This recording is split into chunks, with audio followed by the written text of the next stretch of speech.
A great wedding coordinator can be the difference between an awesome wedding day and a stressful one. What is it that you think that they do? How do you think they do it? And what is it that you should be looking for as you choose yours? I want to talk a little bit about what they handle in regards to logistics, the benefits, as well as the impact that coordinators have over our overall day and how yours is going to unfold. It's really important that we take these things into consideration as we are moving into wedding season and brides and grooms are out there looking for coordinators to book and thinking about the logistics of their wedding day. Many are right now asking themselves the question, do I really need a wedding coordinator? Can my auntie handle this? Can my sister handle this? Will my mom be able to handle this? And the answer to that question is absolutely not.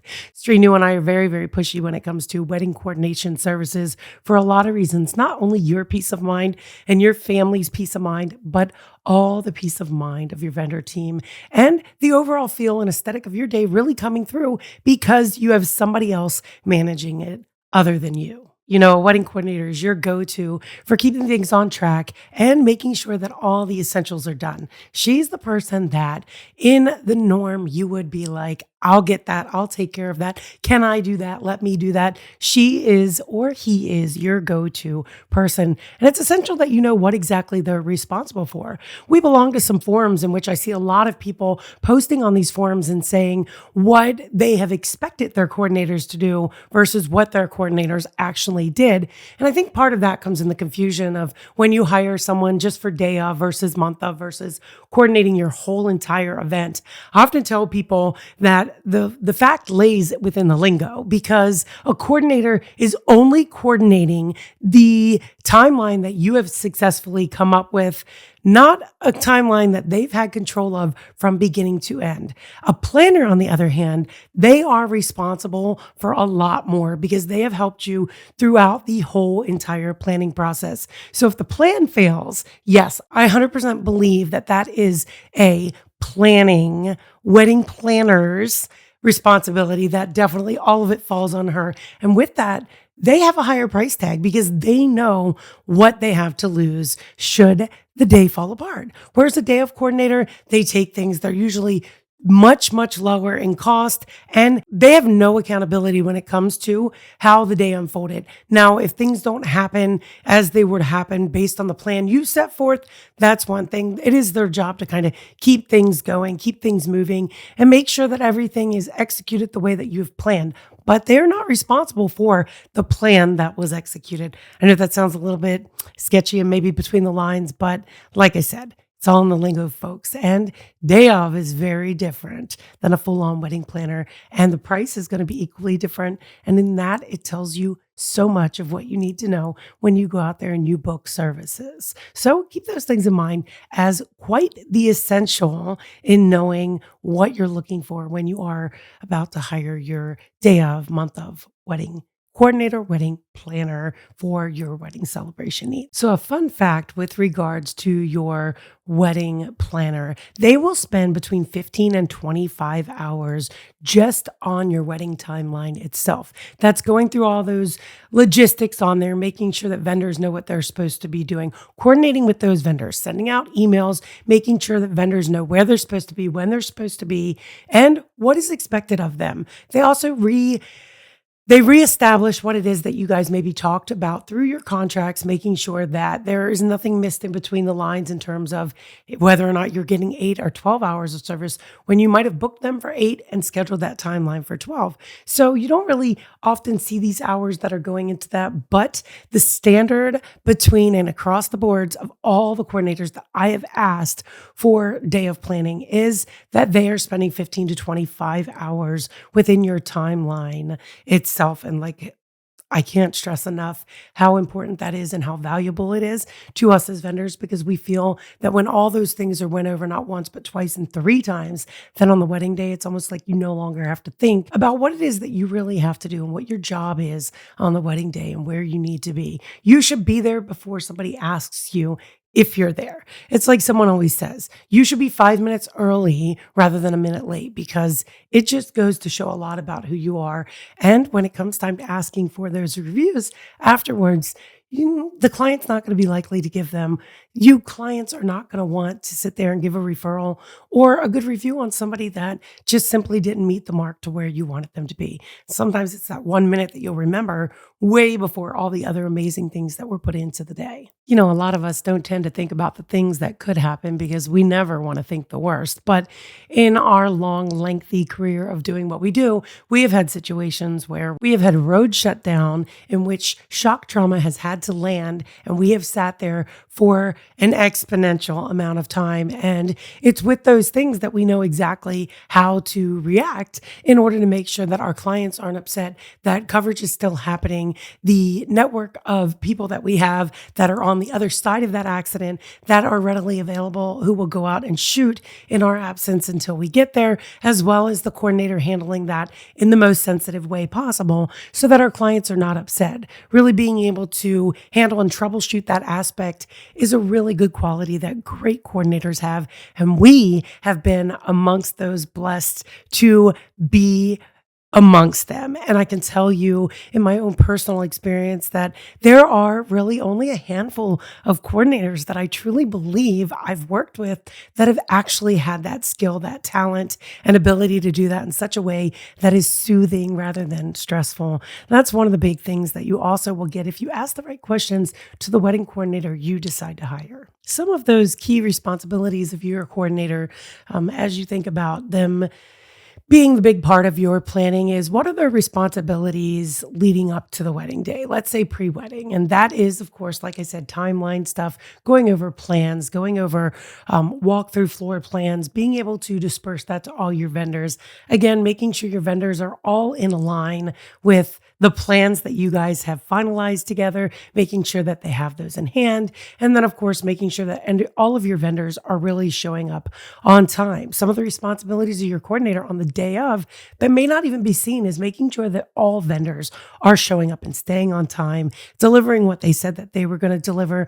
And another thing that they're in charge of is all those things that while you feel that you've spoke to people about, people have missed, such as when the cake's arriving versus in the middle of the reception versus the cake arriving during cocktails so that they can be set up, put in place for when you cut it during the reception. We have seen cakes all the time arrive late and being set up during speeches, and we always think, how horrific is that? They're in charge of making sure that team captains go ahead and open food on time when it's supposed to be versus opening it, letting it get cold, and then your guests have cold food. They're also responsible for who is setting up the dessert table and guarding it from all the crazy aunties and uncles who definitely want dessert. That's like one of our biggest things where I'm like, hey, make sure that you let us know when the dessert table opens because we definitely want pictures before everybody just rushes it and you don't get any beautiful pictures. And that's something our brides and grooms, not only do they get that for their guests, but they want to be able to see it because it's one of those showpieces that people are just excited for people to get those suites, and presentation is super important. So we try to get details of each different suite that's on that table and then an overall picture so that not only they know that what they discussed with their caterer was delivered, but that they actually got to see it before it all got, just ransacked pretty much. Those are some of the key important things that I feel a coordinator plays on the day of, ensuring that if something was left in a room or something was left behind, or, you guys needed something for a puja that nobody brought because the person designated doesn't have it, they send somebody else out to get it. These are all things that you really don't think about, but they happen, and they happen a lot. The turnover of a ballroom from the ceremony through to the reception, that is one of the magical moments that nobody really sees behind the scenes unless you're a vendor. And I think it's one of the most amazing. I often see it as one of those Beauty and the Beast moments where if you've seen the Disney movie Beauty and the Beast, they start rolling out the linens and the tables and the napkins. And there's like just a different bit of sequence that goes through with catering staff as everything is done in a certain procedure and the glasses are filled and topped off with ice. And I just think that it's amazing to watch how these people day in and day out do this in such a rhythmic way. And if you have the right coordinator, they're standing there, they are checking if a table is off-centered, if the decor mandap, whether it be mandap or the stage for the reception is slightly off-centered, they're catching it. Because once that is up and once that dance floor is set, if it's off-centered, there is absolutely nothing they can do about it. So having these eyes and ears open and being in your favor could not be more important. So if you were thinking wedding planner or no wedding planner, I hope just to this point in the video, I have sold you on a wedding planner. And there's a little space on our site that if you dig far enough, you'll find some of our favorite frienders, and you'll actually be able to find some of our favorite wedding planners as well. But if you aren't able to do that, if you drop a comment down here below and you ask me who my favorite wedding planner is, I will give you a couple of my faves. Not that it's the end all, but these are people that I've worked with so much that I know the consistency is there, the regularity is there, and that my client, whether you book us or not, is going to be so happy with the service that was delivered from those coordinators. So feel free to ask if you haven't gotten one yet, or if you're thinking about it. A lot of them travel the globe, and so it doesn't matter where you're located. They are passport ready and to be at your service. So make sure you let me know if you need one of those. So here I am. I'm going to give you a couple mistakes to learn from. And as I've told you guys in past videos, I hear a lot from past, present, current, all those clients, even clients that weren't ours that are at some of our clients' weddings who say, oh my gosh, one mistake I made. And I always keep those tucked away because I want my girls to really learn from those mistakes. And one of the biggest mistakes that I feel clients make is they go to a venue and they walk into that venue and the venue says, we have our own coordinator. And you're like, oh my gosh, that's something that I'm not going to have to spend money on because I have a coordinator. Well, it just depends on what kind of coordinator you're looking for, because that coordinator is not there for you. That coordinator is there for their venue, their premises, because the owners are not there. This is an event manager for that hall. And I want to make sure that our girls know this, because especially our South Asian Indian weddings, clients think that they have this coordinator, and that coordinator is not going to help you with your timeline. That coordinator is not going to help you with your vendors. That coordinator is not going to help you with organizing your family pictures or keeping things on track. That is not their job. Their job is strictly to be there to let you in at a certain time, to make sure that you are not damaging the venue, to make sure that your vendors are loading in and loading out when you're supposed to, and to check that venue at the end of the night to make sure that you have left when you were supposed to and not overstayed your welcome, in addition to making sure that there are no damages done to the venue upon your leaving. So that was one big mistake that a lot of people that we know have made, because they thought that, and I think that sometimes the venues do sell this as, hey, you're getting a coordinator when you book this venue, because that can be like a $10, $15, $20,000 savings for you if you're believing that they're going to do timeline, shot list, coordinate your vendors, talk to your vendors, and schedule all that stuff. So just remember that it's very important that you know exactly what it is that they're going to offer. This moves me into my next concern of making sure that you have everything in writing with relating to services and what they are going to provide in whatever it is that you pay that coordinator to coordinate your wedding day, plan your wedding day. Nothing is too small to be written in. This is with any of your vendors, just not a coordinator, but it often helps if you have a straight breakdown of exactly everything that they're going to manage. Are they taking responsibility for your gift card box? Are they asking that they will move that gift card box from here to there, but is it a different family member's responsibility to empty that gift card box and make sure that nothing is taken, stolen? Or these are things that are really important to know, because you are not going to be able to make any changes or expect more of your coordinator if it is not within the contract. Another thing that I'm going to note on here is a lot of people just wait too long to book a wedding coordinator planner. And when that happens, they're very limited on how much they can help. I know a lot of wedding coordinators that just want to be able to help because they know brides really need it. This is a market that there just aren't enough planners, coordinators to be able to assist. And so they will offer sort of limited services because they have something else going that day, or they're just not going to be able to help you on the level that you need to because they have other brides that they've committed to that really do need their attention. And they've already booked those services on like a higher end of needs. So they're not going to cut back on that client in order to serve the client who booked them last minute. So just take these things into consideration as well, because these are just often mishaps and mistakes that people make. They're probably the top three that clients make as they go into booking a wedding coordinator or planner. So just think about these things. They, I feel, can help you if you're just sitting there waiting to make a move. It can maybe light a fire and say, God, I got to get this done. So here we have a little takeaway from this, and you really want to be able to ask these coordinators what it is that they are going to handle on the wedding day. Are they only going to talk with specific vendors, or will they coordinate it with all of your vendors? You're going to really need to be asking them how many weddings have they done and what kind of experience they have. As we all know, with Indian weddings, we have experienced the very lighthearted, easy Indian wedding where it's very minimal. And then we have experienced a Indian wedding where it is crazy, insane. Things are moving constantly. There's no time to breathe. You have just got to be on it all day long. And you need to know what scope are their weddings? What are they used to covering? And how do they troubleshoot? What is one of the worst case scenarios that they've had on a wedding day, and how have they handled it? That itself will allow you to be impressed about things you might not have considered, but should have been considered, because what if something horrible happens on your wedding day? How are they going to handle that? And are they going to be able to do it swiftly? Just move into action and say, see, no harm done, and keep moving on. We just know that from experience, we've had people with medical emergencies. We've had people with emergencies to where there have been drones flown over a venue, which was actually a no-fly zone that was broke. And then the cops have shown up at the venue, and it's like all in hysterics. And coordinators know the best way to just move that out and to the side so that nobody even knows what is going on until after the event has happened. And then the client is like, I didn't even know that this was taking place. I'm so glad, because I would have been so stressed out. So these are things that you're really going to benefit, again, by hiring the right experienced, seasoned wedding planner. So Amy, what is it that I'm supposed to be looking for in a wedding planner? Well, you're definitely going to want to look for their experience in your kind of weddings.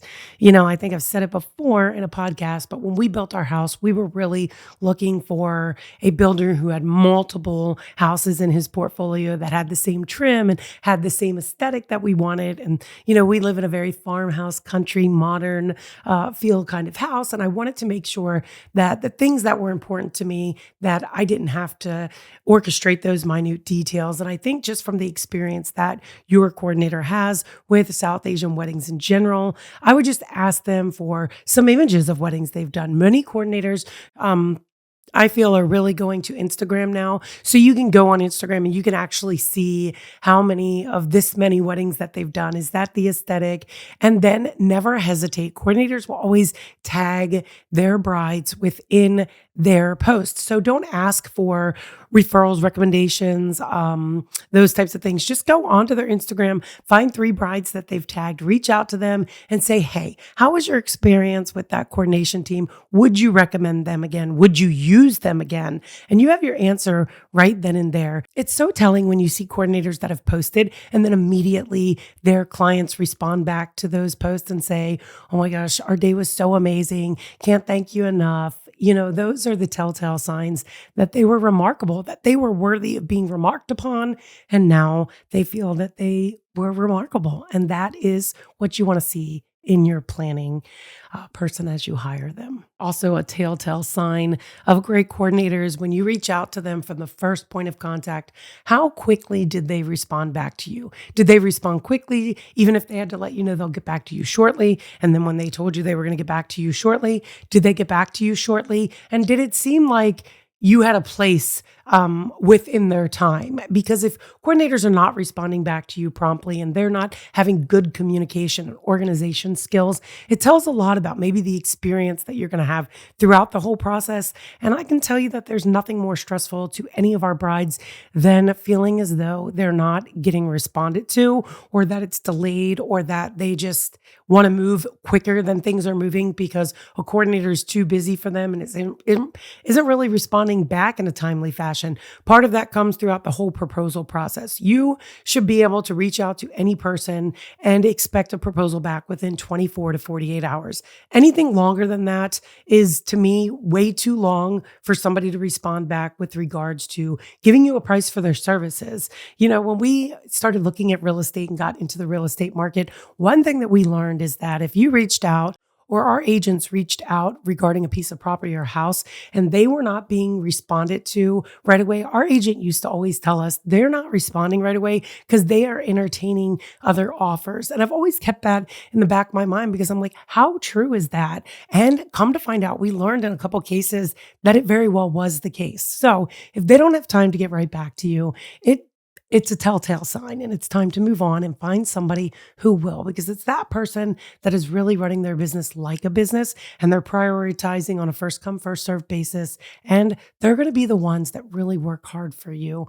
all the way up until the end. And even afterwards, if you're having issues with any vendors or getting things finished or your venue saying you owe more, those are the coordinators that are really going to step in and stand up for you. So that's another thing that you want to keep in mind as you are looking at these prices for coordinators and what those expectations are going to be when it comes to your planner. Just imagine walking into your wedding venue, your reception, not having to worry about timelines or the execution of the details or what people are doing. That is what a really awesome wedding planner and coordinator is going to do for you.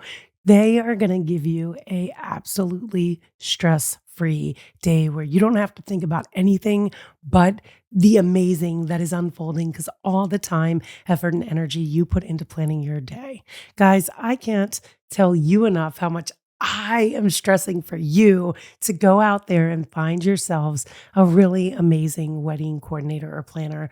I know that from our point as a vendor, this is something that we put a lot of weight and value into and really do stress because we know time and time again what it yields as a final income. So guys, if I have provided you with any information in this podcast today that helps you in your wedding and helps you plan in any way, please, please, please subscribe, like, send, share, follow me everywhere because I would love to be part of your weekly routine and pop in your inbox and share with you what it is I feel you can benefit from knowing this week, next week, the following month. So guys, until the next episode, stay safe out there. Right now, we are getting an enormous amount of snow. We are being slammed over here. And as beautiful as it is, I just want to make sure all my fellas and ladies out there are staying safe because we can't wait for these beautiful spring weddings.